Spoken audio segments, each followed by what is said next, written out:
because actually a lot of people say, oh, there's nothing irregular about congressmen submitting projects to the DPWH budget.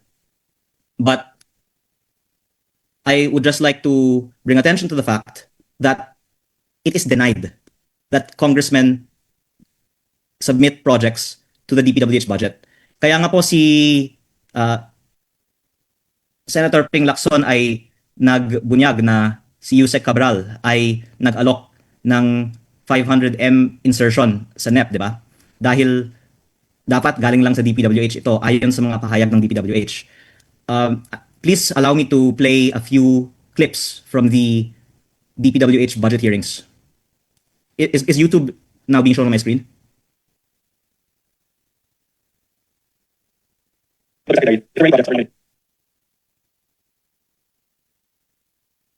Sorry, can someone say if YouTube is now being shown on my screen?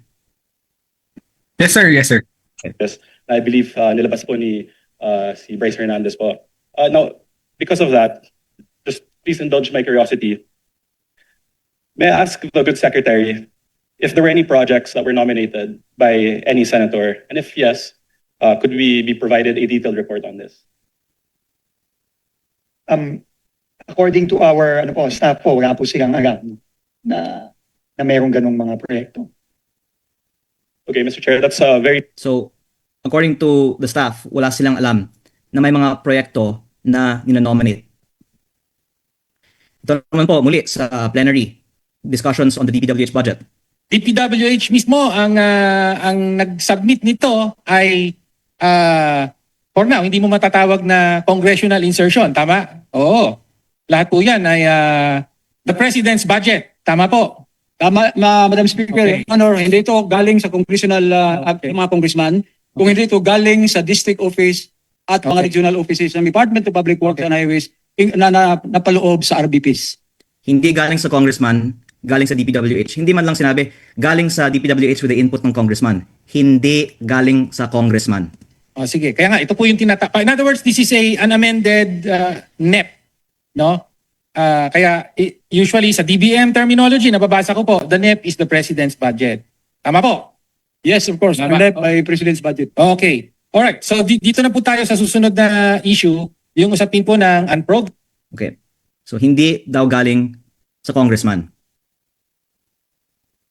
If you will allow me to go into the second part of my presentation today, because I take exception to the statement that ako po ay nagsinungaling na may insertion si Congressman Terry Redon at ang Bicol Saro party list. And I'm also gonna play the relevant interviews when I made that claim as well to prove that even what I said in that interview is accurate. But even during our recent press briefing in the House, nakasingit na rin po ang discussion kung ang mga congressman ba ay nagsasubmit ng mga proyekto. Ang sinasabi ng iba, normal lang yan sa GAB. Pero ang mga congressman ay nagsasubmit ng mga proyekto hindi lang sa GAB, kung hindi sa NEP. Muli, parang normal lang naman na may submission sa NEP. Pero it's denied. And I just want to put it on the record that, again, yung sinabi ni Senator Lacson na inalok kay SP Soto na 500M, yun ay ginawa nga informally. And again, it was treated as a surprise in the Senate. But in the House, it is widely documented and should not be denied. And before the approval of the 2026 budget, I just want to put on record, it is a lie to say na hindi galing sa congressman ang ibang mga proyekto sa NEP at walang mga ninonominate ang mga congressman. If you allow me to just go to the next slide.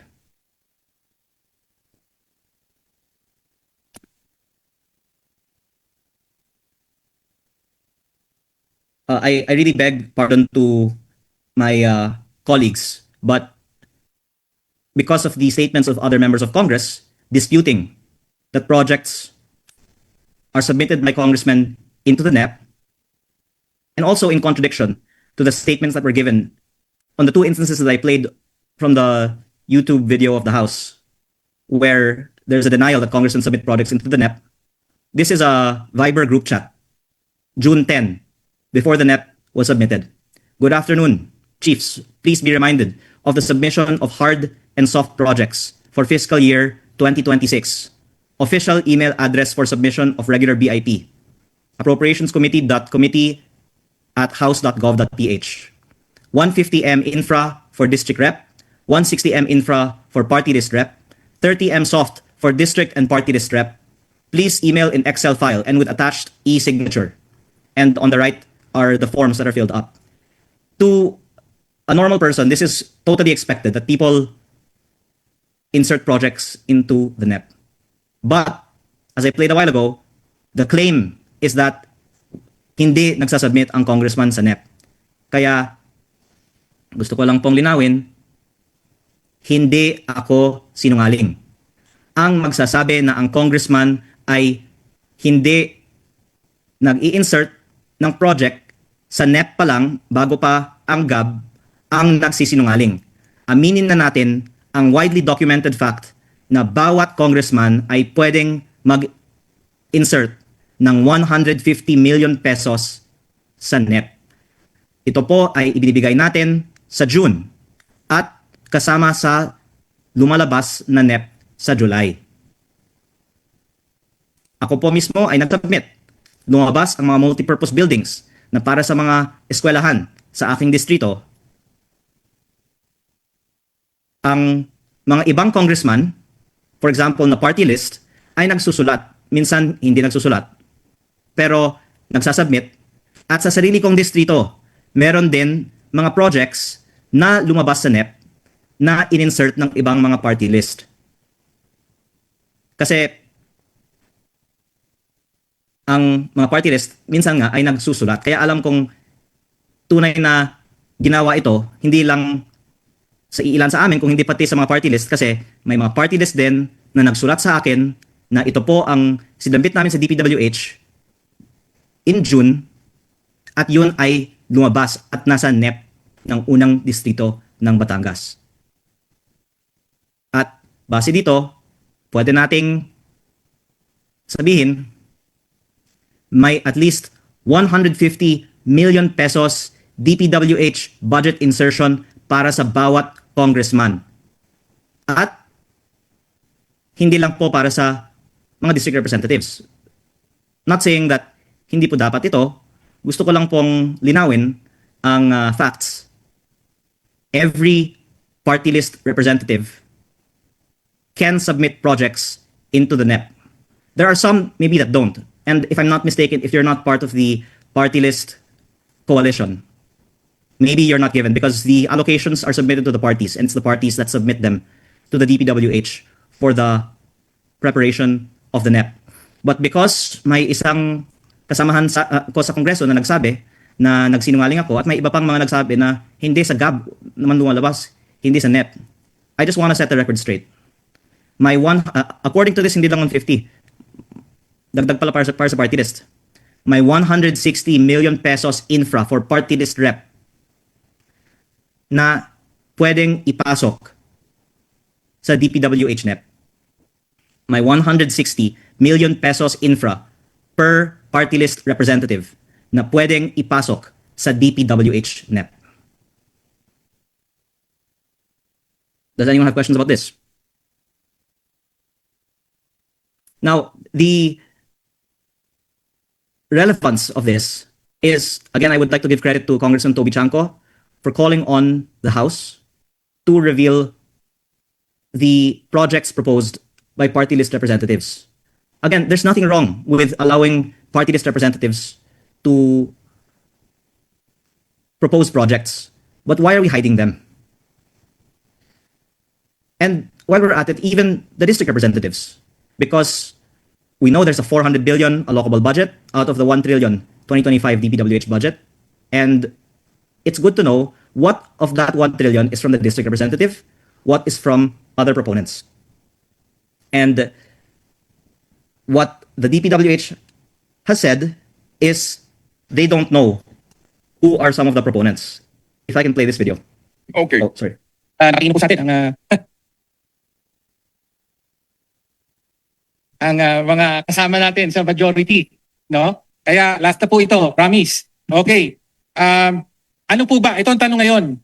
No, wala pong line item, lump sum ang unprogrammed appropriations. There was 61 billion in 2023 and 153 billion in 2024, no? Paano? Ano po ang proseso na para mapondohan yung ang infrastructure projects from unprogrammed appropriations? Well, coming from the district, magsasubmit yung mga district engineering offices at saka regional offices ng mga request for funding under unprogram. Okay. Vetted ito ng planning service ng Department of Public Works and Highways, and then it will be submitted to DBM. DBM for the release of fund. Pero halos hindi lahat ng requested nilang or submitted nilang listing ay mapunduhan. It will depend upon the availability of course of fund. Okay. Ayon po sa tama po ba ang gumagabay po sa availment of unprogrammed appropriations ayun po mismong special provisions ng unprogrammed appropriations sa GAA. Tama po. So ang sinusunod po natin dito, release of funds, availment of the unprogrammed appropriations. Release of funds shall be subject to the submission of a special budget request. So, sino po ang nagsasubmit ng special budget request? Ang Department of Public Works and Highways po ang mag-submit ng special budget request. So, yung secretary po ng DPWH. Yes, yung secretary ng... So, kaya po, kanina sabi nyo, hindi alam ng DPWH kung ano yung mga proyekto sa unprogrammed. Alam po kasi ng... Oh, wait. Sorry.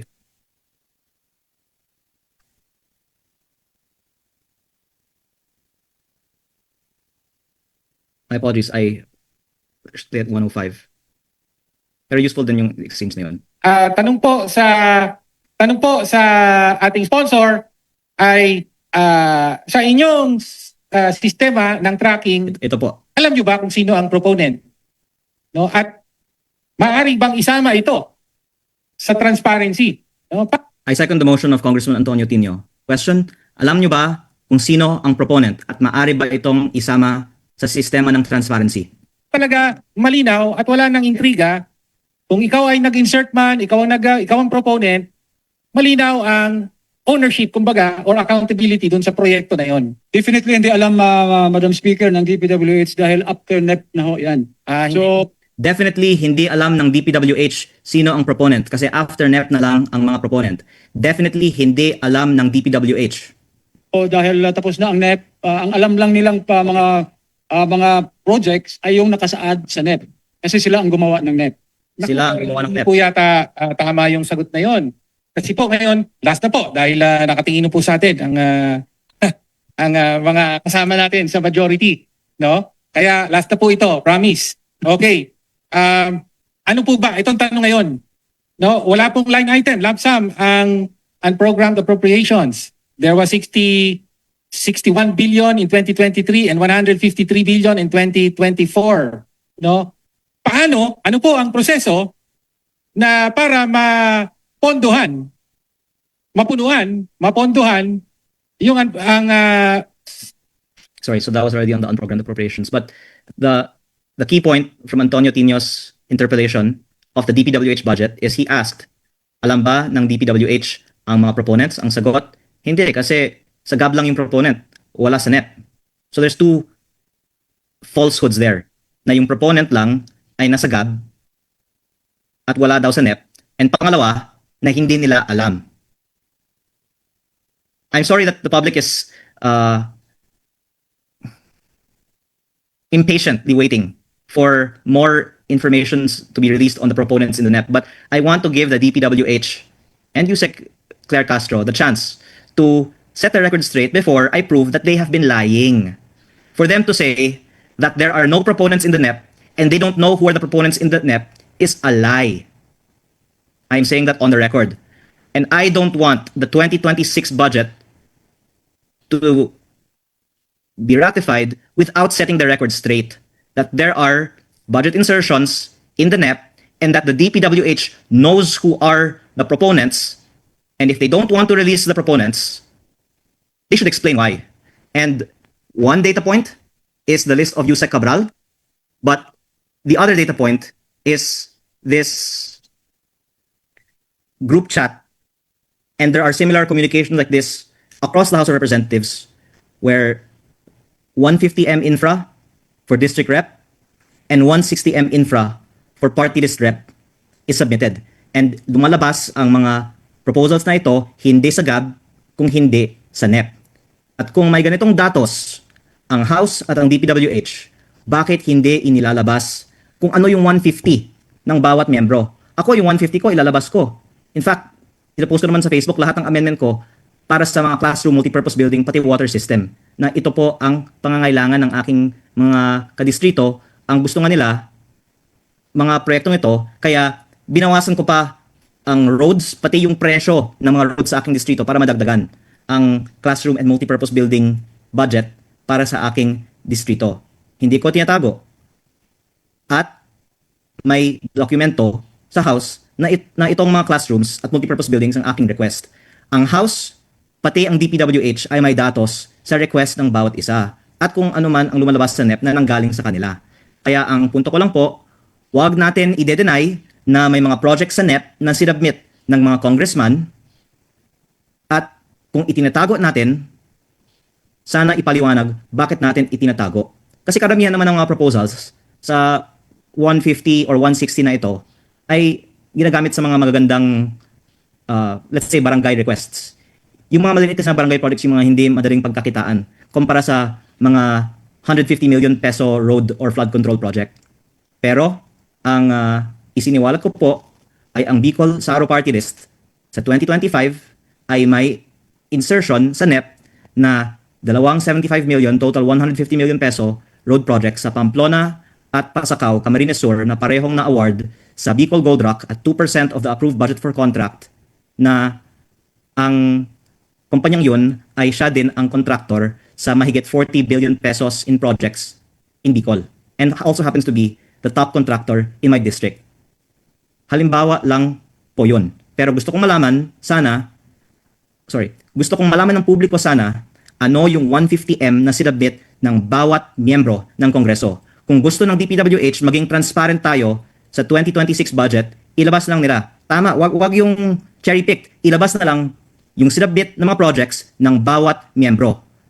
They have this data, they can submit it today. If they do not submit it today, I would like them to at least confirm that the statements that there is no such data and there are no such submissions is a lie.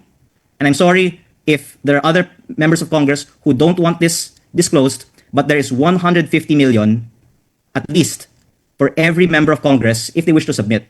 Others maybe don't because they're not in a party or they don't even want to submit. But there is this allocation for every member of Congress. Now, on the subject of allocations for every member of Congress, I would like also to put on the record that there are systems of allocables outside the DPWH. That there are allocables in maybe every agency of government, depending on the efforts of the member of Congress or of government. And some of this is inserted in the NEP. You can see here, there's 30M soft for district and party list rep. Yan po ay MAIP and AIX, tupad, at iba pa. Ako po ay nag-request din ng AIX at MAIP para sa aking distrito.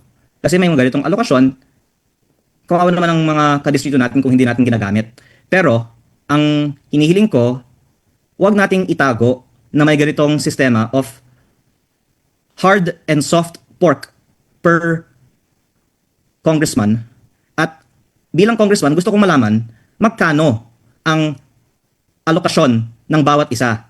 Kasi, if I can then transition to outside DPWH, ang isiniwalat po natin, meron 401 billion peso taon-taong allocable DPWH budget ng mga district congressman.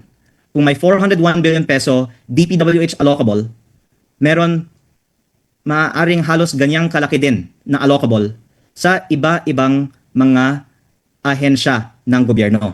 At Some of this is in the NEP. Meron ditong 30 million peso soft. Sa NEP ito pumasok. Pero meron din lumalabas sa GAB. And the second thing I would like to introduce today is that the allocations in the GAB are given during the budget process. And I'm sorry to share this. Can you see my PowerPoint slide? Yes, sir. Okay. Paumanhin po sa aking mga kasamahan sa Kongreso. Pero let me just narrate the following facts which I can also submit in a sworn affidavit. On September 30, I received this Viber message. Good morning po, VC Leandro Leviste. This is Attorney Jolina from the office of Chair Mika Swansing. May I call po? So may topic na ayaw niyang isulat. And in this phone call that we had, she said, can we meet in the lounge? So that day, I met Attorney Jolina in the lounge. And she showed me this file in the bottom. This file in the bottom was printed out, and it says here DOH MAIP, DOLE TUPAD, GIP, DSWD AIX, DAFMR, others, DA, DepEd, NIA, Other Soft, and DPWH, with the amounts, and it totals 151 million pesos.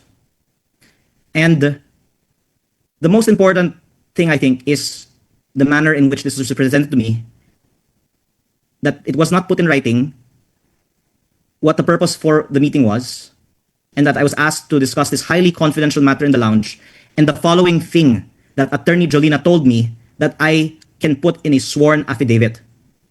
She said, Kong, this is your incentive. I would like to know why she said, this is your incentive. This was when the 2026 budget was being finalized.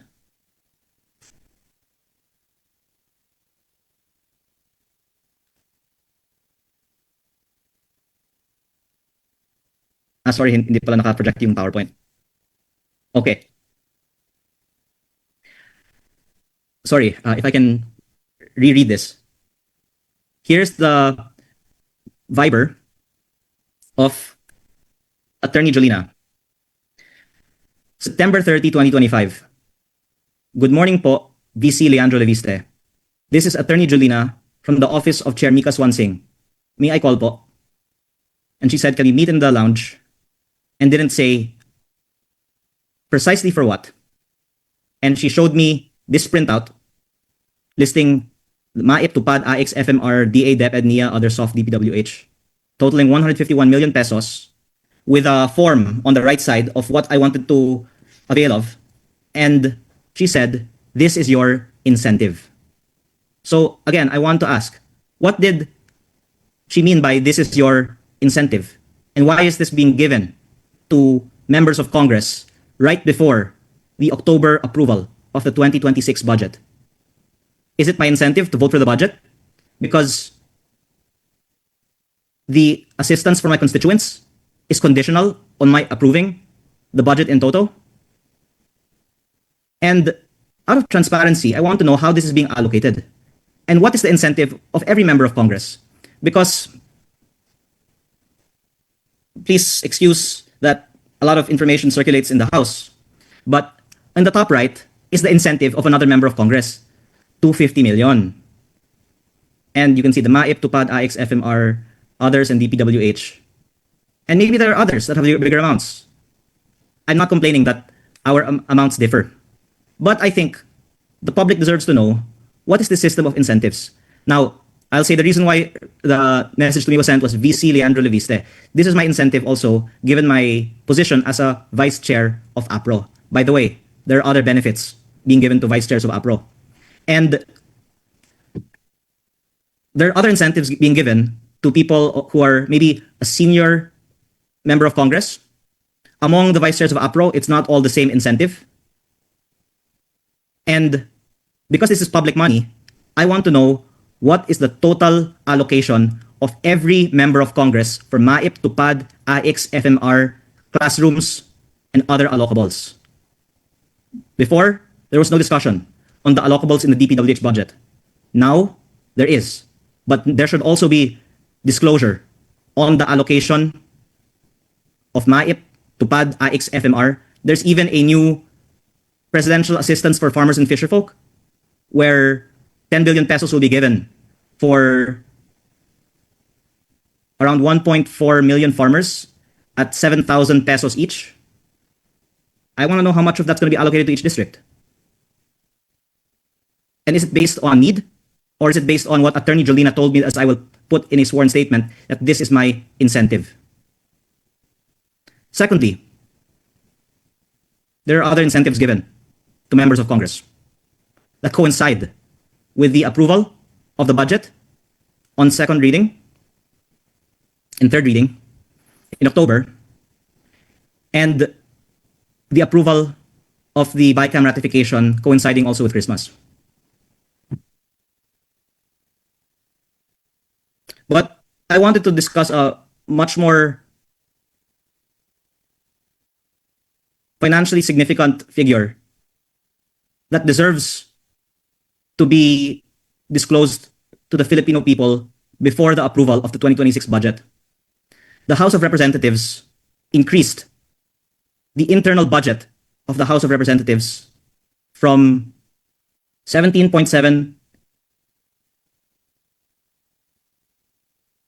billion pesos to 27.7 billion pesos. An approximately 10 billion peso increase, slightly less. And I will post, of course, the exact figures also after this.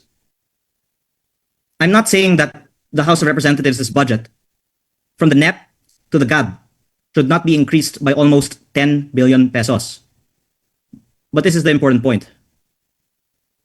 There was no debate on the increase of 10 billion pesos by the House of its own budget. So therein are two issues. The first is there is no public disclosure of why it is being increased and no details on where the increase will go. And the second point is simply logical. You're increasing your own budget. There is an inherent conflict of interest. When you are increasing your own budget, there is an inherent conflict of interest. That should not be a controversial thing for me to point out.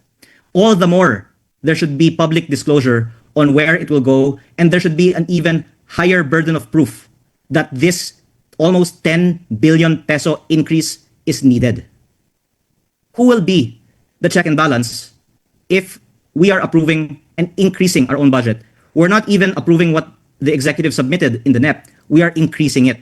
So it's one thing if there was a NEP submission that is approved without debate, but we increased the budget with no announcement that this was being increased and no debate on the floor.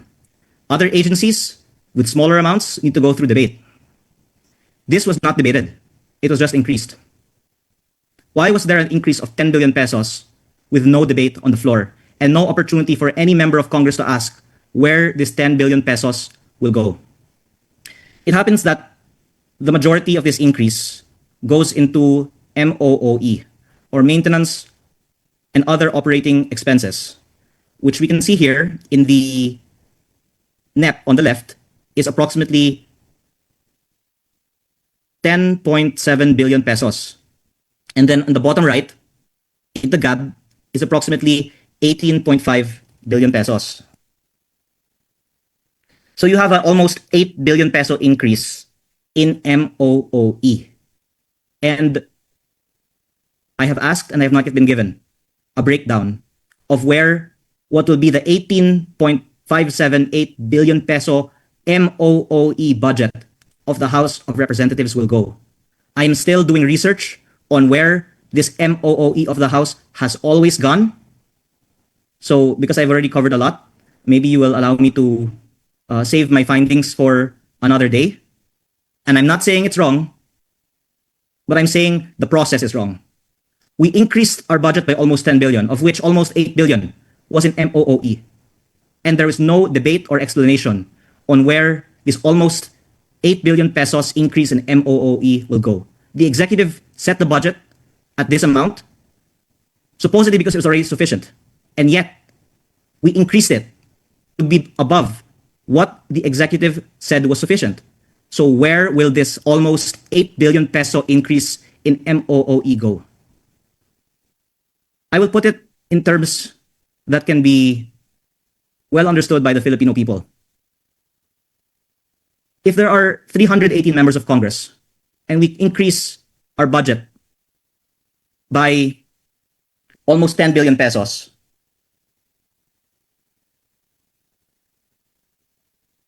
we increased the budget of Congress by an amount that is equivalent to approximately 31 million pesos per congressman.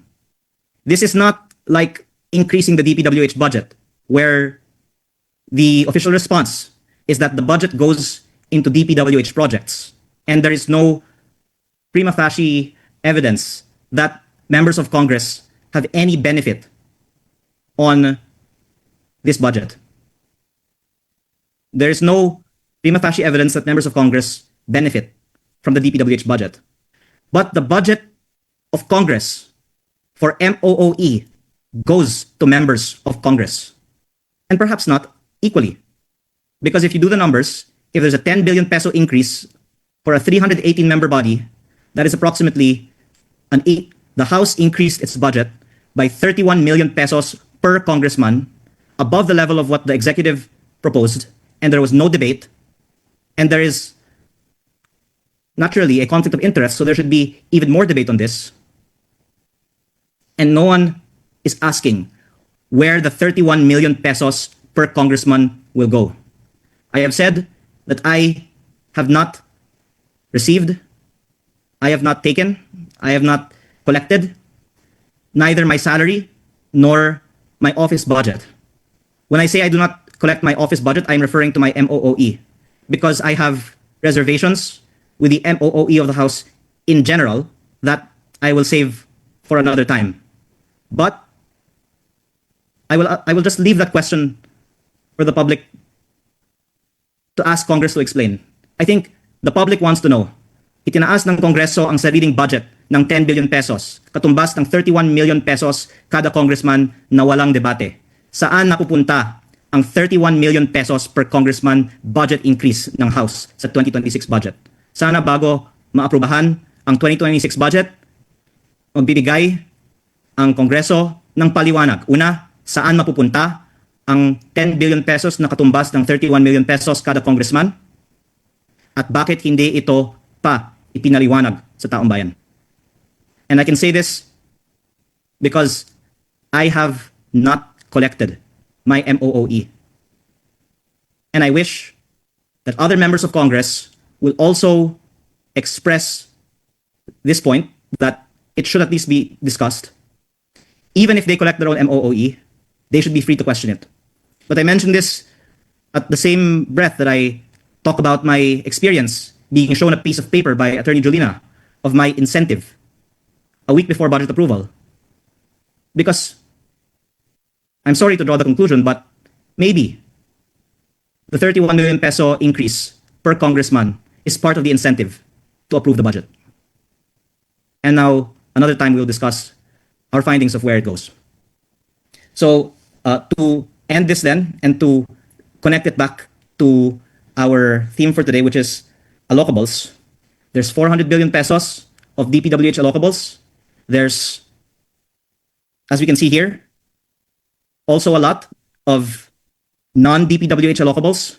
This is all public funds, and I want to know how much is the allocable of every member of Congress, and for every government agency to practice the same level of transparency that Secretary Vince has been pushing for in the DPWH by disclosing the allocation per district of MAIP, TUPAD, AIX, Farm to Market Roads, classrooms. I am not a hypocrite. I admit that to serve my district, we're trying to get as much budget as we can for each of these things, especially classrooms. And I'm being transparent about this kasi wala akong itinatago. Kasi para sa mga mamamayan po na lang naman ng aking distrito ito at hindi para sa akin. Kaya kung hindi tayo transparent, Kung hanggang ngayon, hindi ito inaamin na may ganitong sistema ng allocable, hindi lang sa DPWH, kung hindi pati sa ibang mga ahensya ng gobyerno, bakit natin ito ititago? At bakit pa natin sinasabi na wala? Hindi lang no comment, nagsisinungaling pa tayo. Kaya sana po, magdalawang isip na, kahit sino man sa gobyerno na magsasabi sa akin na ako ay sinungaling, hindi po ako sinungaling. Ang nagsasabi na ang mga congressman ay hindi binibigyan ng 150 million pesos plus insertion sa DPWH budget sa NEP pa lang ang nagsisinungaling. Ang nagsasabi na walang ganitong sistema ng mga allocables sa DOH, DOLE, DSWD, DA, DepEd at NIA ang nagsisinungaling. At kung tayo po ay tunay na transparent sa taong bayan, bago ang approval ng 2026 budget, sana maipaliwanag ng Kongreso bakit itinaas ang sariling budget ng almost 10 billion pesos o 31 million pesos per congressman na walang paliwanag kung saan ito mapupunta.